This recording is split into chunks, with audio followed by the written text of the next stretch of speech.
Sveti Kliment Ohridski, 840 do 27. jula 916, Ohrid, bio je jedan od najranijih srednjovekovnih slovenskih svetitelja, učenjak, pisac i učitelj koji je imao ključnu ulogu u oblikovanju slovenske kulture i pismenosti.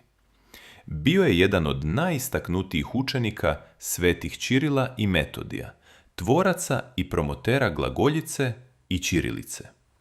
Njihovim radom hrišćanstvo i pismenost približeni su slovenskim narodima na jeziku koji su mogli da razumeju.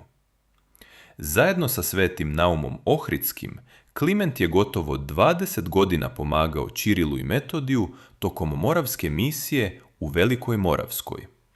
Kada su braća pozvana u Rim, Kliment je putovao sa njima i tamo bio rukopoložen. Nakon smrti svetog Ćirila, vratio se u Moravsku sa svetim Metodijem i ostao dosledan u odbrani upotrebe slovenskog jezika u crkvenim službama. Posle smrti svetog Metodija, njegovi sledbenici bili su progonjeni i proterani. Početkom 886. godine, sveti Kliment je stigao u Ohrid zajedno sa svetim Naumom i svetim Angelarijem, započinjući ovde novo i presudno poglavlje svog života. U Ohridu je sveti Kliment osnovao Ohridsku književnu školu, često nazivanu prvim slovenskim univerzitetom.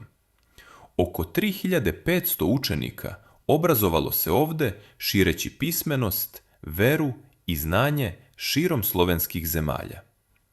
Pored učiteljskog i crkvenog rada, Kliment je bio izuzetno plodan pisac i prevodilac.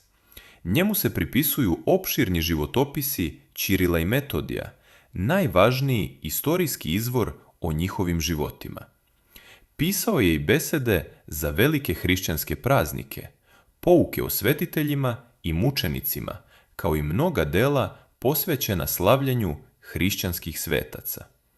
Čak i u starosti, teško bolestan i prikovan za postelju, nastavio je da prevodi svete tekstove sa grčkog na slovenski jezik. Sveti Kliment je preminuo 916. godine i sahranjen je u grobu koji je sam pripremio u manastiru svetog Pantelejmona.